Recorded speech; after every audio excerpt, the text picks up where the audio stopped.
Muito bem, então estamos começando mais um paulochagas.net aqui na Imagem TV. Que bom estar de volta com vocês para a gente poder contar, informar e opinar sobre diversos assuntos. Mas uma das coisas que chama a atenção hoje na imprensa nacional é com certeza o veto da presidente Dilma Rousseff com relação ao novo fator previdencial. Eu não entendo muito claro dessas coisas, mas enfim, o que os deputados propuseram, a Dilma vetou. E o que os deputados estavam propondo seria talvez a melhor alternativa para os aposentados, para você que um dia vai se aposentar, enfim. São coisas que a gente acaba acompanhando e com preocupação, porque todos nós, cedo ou tarde, vamos passar por este problema, por esta situação ou por esta necessidade da aposentadoria. E, obviamente, isso nos remete a ter uma atenção bastante grande quanto às decisões deste nosso querido governo, entre outras alternativas que estão sendo colocadas para melhor atender os velhinhos deste país, as nossas pessoas da terceira idade. Mas, enfim, é com tristeza, de certa forma, que tudo isso vem acontecendo, e eu acho que, embora essas decisões que estejam sendo tomadas pelo governo federal não são ainda as melhores soluções para que nós, na velhice, possamos nos aposentar com tranquilidade.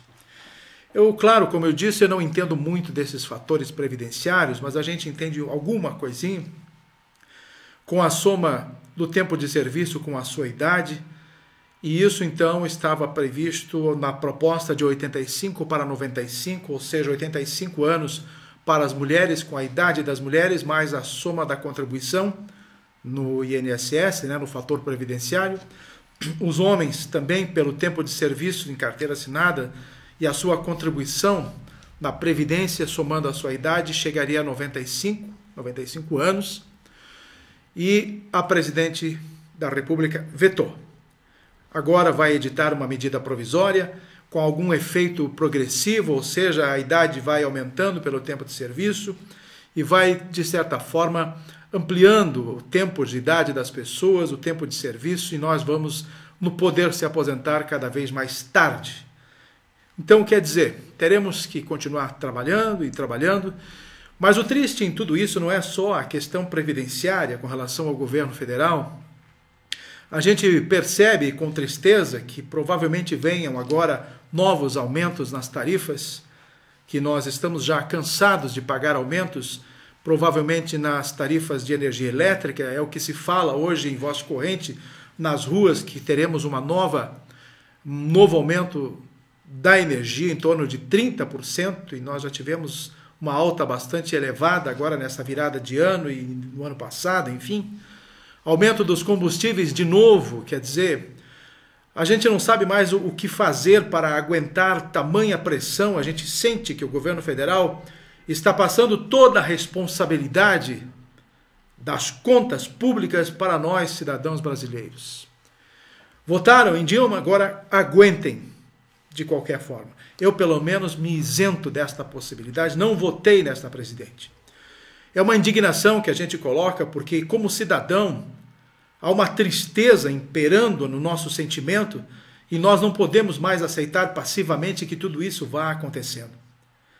E os senhores estão percebendo que o ajuste fiscal fez um corte enorme de verbas em todos os segmentos, em todos os setores que poderiam ter as contribuições do governo federal, e os municípios então pagando um preço bastante alto também com a falta de recursos do governo federal devido a estes cortes no ajuste fiscal. E os senhores, por acaso, estão percebendo alguma mudança no governo federal internamente, ou seja, a redução de gastos da sua esfera? Não estão vendo nada. Nenhum funcionário sequer de confiança está sendo cortado do governo federal. Nenhum. E eu também não tenho certeza de alguma coisa, mas ontem alguém me disse: você lembra quantos ministérios o Fernando Henrique Cardoso, o presidente da República, que era antes de Lula, Fernando Henrique Cardoso, tinha quantos ministérios? Eu não tenho certeza aqui, mas se por acaso você pode procurar, até me corrigir depois. Mas me disseram que Fernando Henrique tinha 17 ministérios naquele tempo. E que agora a Dilma Rousseff tem 39 ministérios. Ou seja, construiu um império para abrigar, de certa forma, todo o seu proletariado, né? Todos os seus companheiros de governo, um inchaço sem tamanho na máquina administrativa, mas não fala em diminuir, extinguir 1, 2, 3, 4 ministérios, eliminar talvez aí 20, 30 mil funcionários públicos de confiança, não os de carreira, né? O que tem de cargo de confiança nesse governo é coisa absurda. Mas enfim, passa toda a responsabilidade para nós, cidadãos brasileiros. Estamos pagando uma conta que não devemos, mas estamos aí. Temos que aguentar o tirão.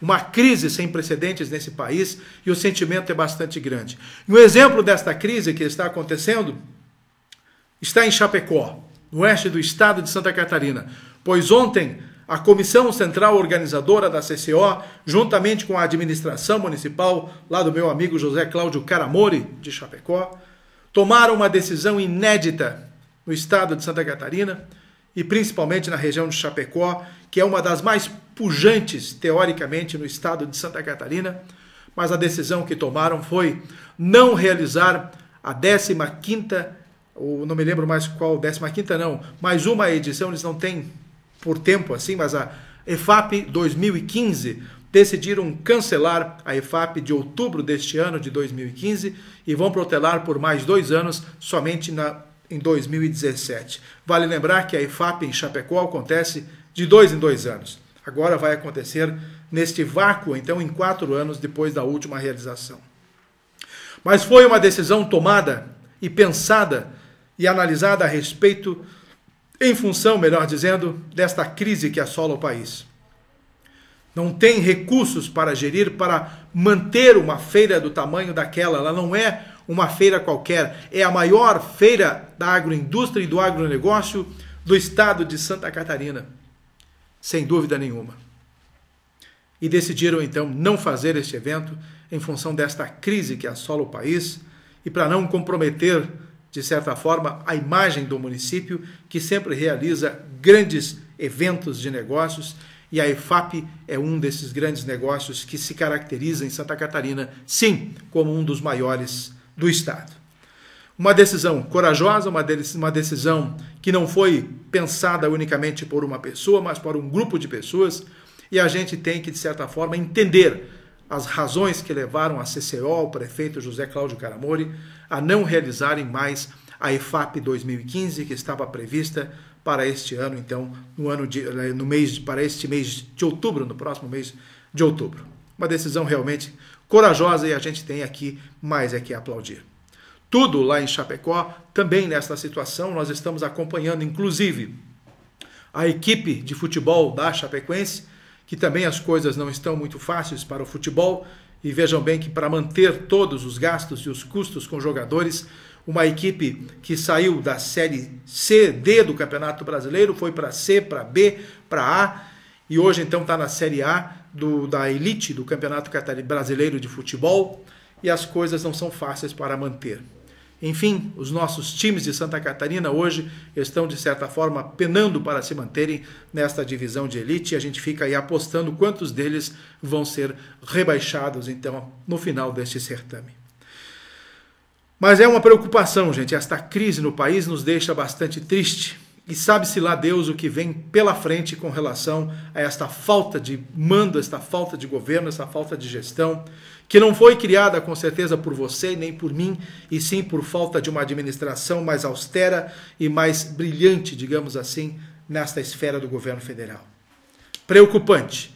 Simplesmente não dá mais para aceitar, mas infelizmente agora simplesmente teremos que aguardar e aceitar, de certa forma, tudo o que está acontecendo, porque quando eles assumem o governo, eles empurram goela abaixo, e principalmente porque tem, junto ao Congresso Federal, a maioria para aprovar as suas decisões, e nós temos que aguentar no peito, realmente, todas essas decisões mal tomadas. E agora, o Tribunal de Contas da União está investigando as contas públicas do governo federal. Estava lendo agora aqui no jornal que foram proteladas estas investigações do TSU por mais 30 dias, Para que 30 dias de protelação para reiniciar as investigações do Tribunal de Contas? Para que o governo federal consiga, quem sabe, maquiar esses números em 30 dias e apresentar outros para o Tribunal de Contas? Mas, felizmente, o Tribunal de Contas meteu o dedo na ferida do governo federal, porque é o primeiro a descumprir a lei de responsabilidade fiscal, enquanto que fica exigindo dos municípios, principalmente dos estados, todas as obrigações com relação à lei de responsabilidade fiscal. E o governo federal é o que menos cumpre, é o que mais cria problemas de desajuste interno com relação à sua lei de responsabilidade fiscal. O Tribunal de Contas, por favor, que cumpra definitivamente a sua obrigação. Tudo bem, deixaram agora esses 30 dias para que eles possam ajeitar as morangas em cima do caminhão e sabe-se lá o que é que vão decidir daqui a 30 dias. O Tribunal de Contas, quem sabe, vai avaliar de novo e dizer que estava tudo bem, que maravilha, estava tudo certo, então, os cálculos e as ações do governo federal. Já foi dito que não estão, que há muita irregularidade e que também a nossa Presidente da República está descumprindo esta lei e precisa cumprir e ser punida como tal, porque a lei veio para que todos sejam punidos diante da sua irresponsabilidade. E o governo federal já provou que está sendo bastante irresponsável diante das suas ações.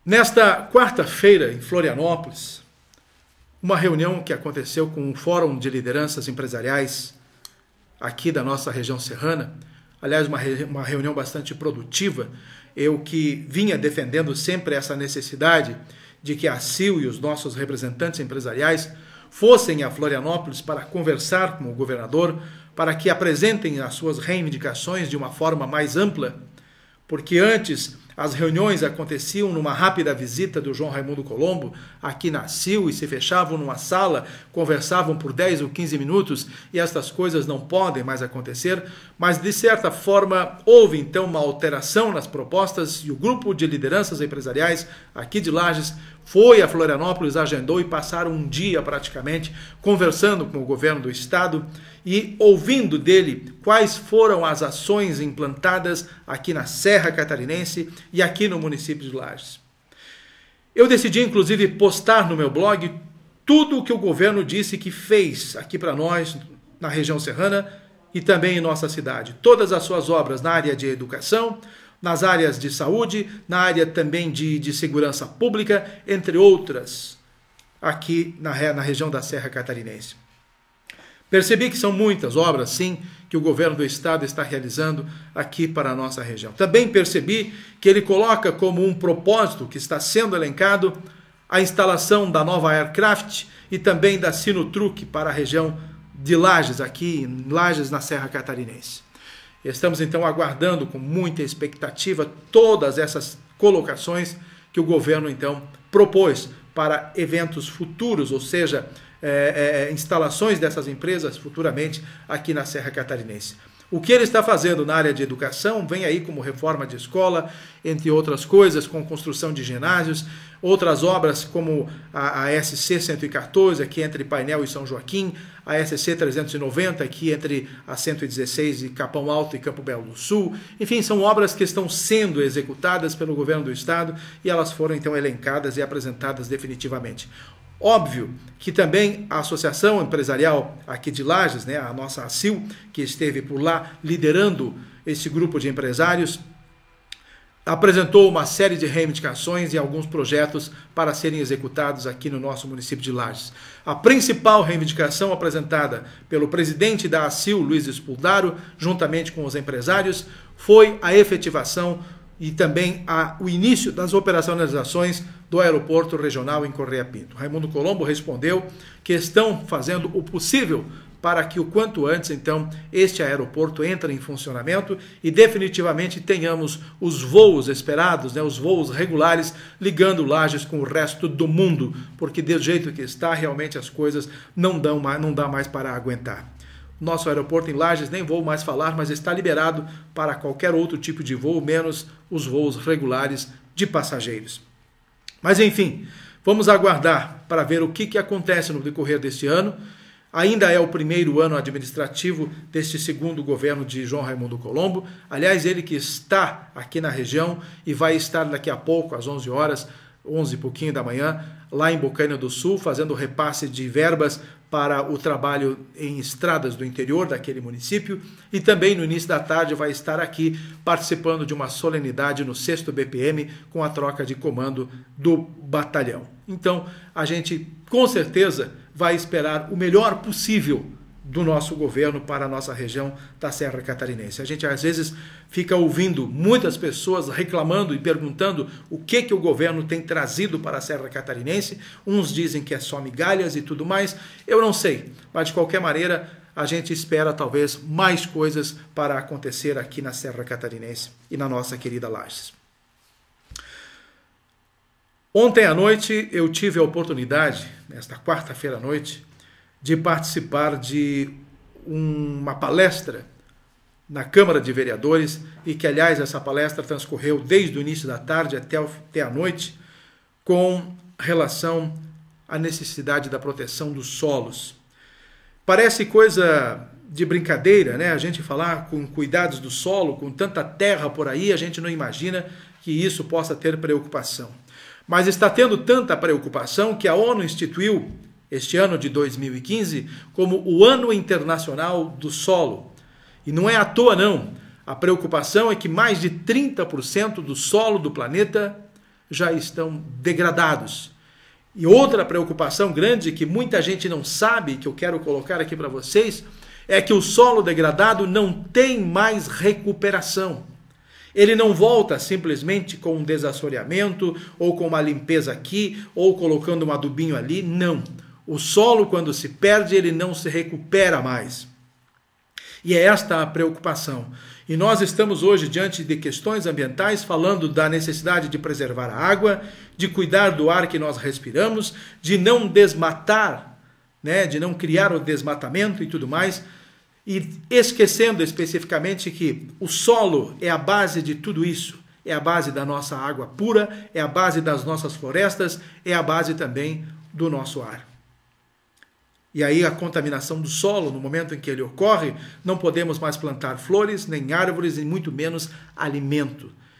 E aí, nessas colocações que as pessoas fizeram, esses especialistas em solos, cada palavra que eles colocavam diante disso, nós nos imaginávamos nessa situação dentro de talvez 30, 40, 50 anos, com o solo cada vez mais degradado, diminuindo cada vez mais o espaço para que nós possamos plantar a nossa alimentação e, em contrapartida, a população aumentando.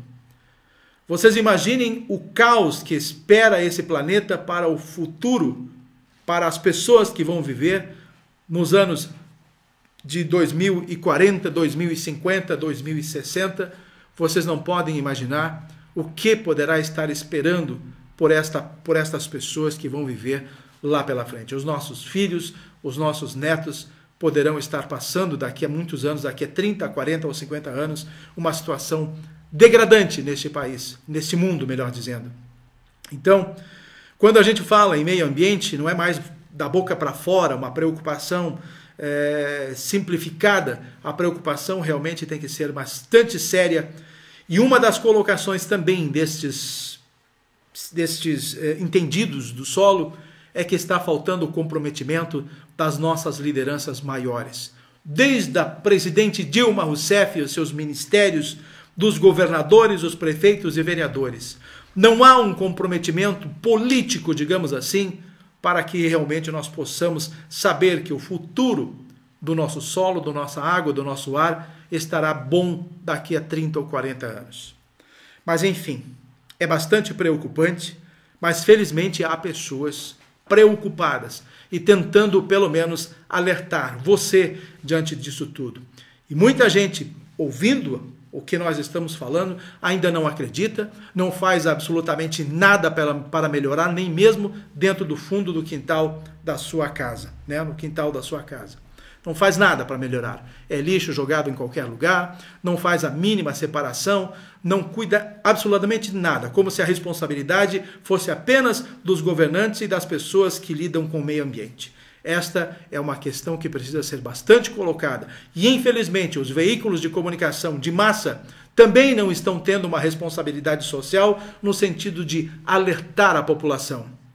tirando um ou outro que faz uma mensagenzinha de 10 ou 15 segundos alertando para as preocupações do meio ambiente, todos os veículos de massa deste Brasil, nenhum tem um programete. Você, por acaso, me aponte uma rádio, por exemplo, aqui do município de Lages, que tenha um programete falando de meio ambiente e que esteja alertando para a necessidade de que nós tenhamos mais preocupação. Nenhum tem esta responsabilidade. Fazem, eventualmente, matérias, entrevistam um que outro ambientalista, mas nenhum tem essa responsabilidade de ter na sua programação 10 ou 15 recadinhos diários para que a população comece a se antenar a respeito disso. Falta realmente esta responsabilidade social dos veículos de comunicação e, mais uma vez, chamo a atenção para a falta de responsabilidade dos nossos gestores.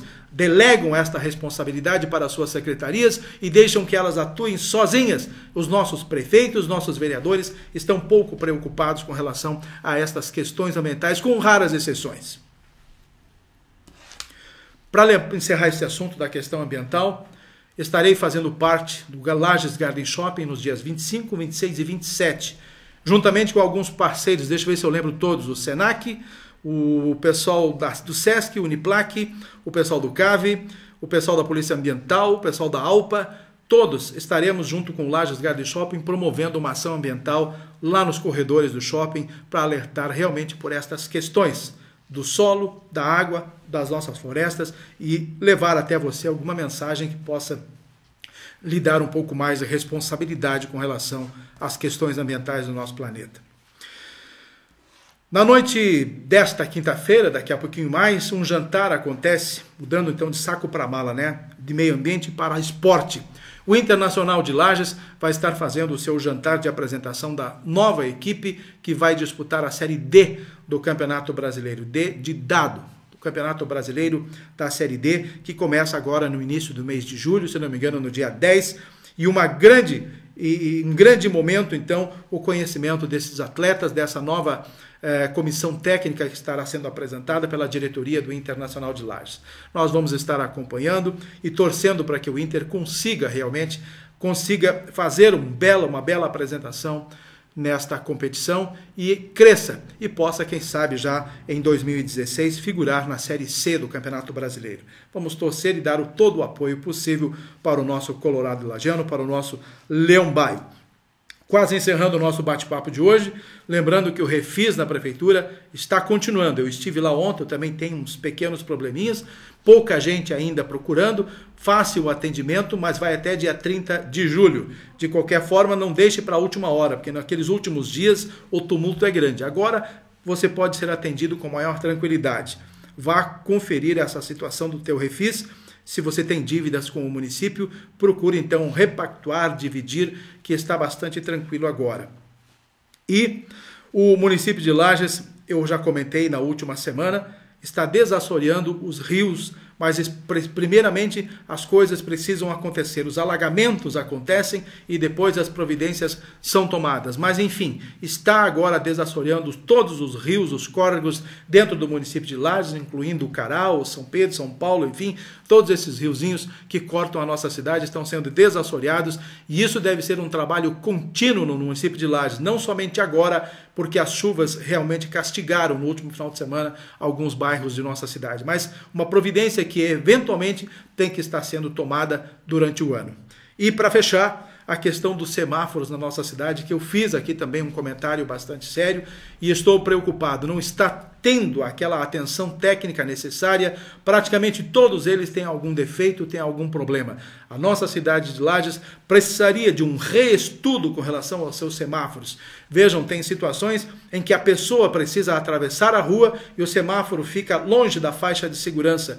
Você, para olhar o sinal vermelho, para ver se consegue atravessar, não enxerga o sinal passando pela faixa de segurança. Quer dizer, os semáforos precisariam ter alguns recuos, algumas colocações para facilitar a vida não só do motorista, mas também dos pedestres e de todas as pessoas que precisam usufruir desse sinal para terem a garantia e a segurança de atravessar as ruas mais tranquilamente. Enfim, está aí um recado dado, também está aí uma matéria no jornal Correio Lagiano falando da questão dos semáforos, que é uma preocupação bastante grande na nossa cidade e que precisam de uma revisão por completo.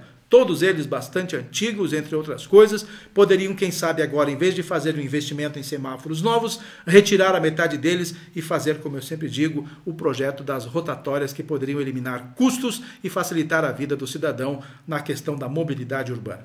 Um grande abraço a vocês e até a próxima semana, se Deus quiser, aqui na Imagem TV com mais um paulochagas.net.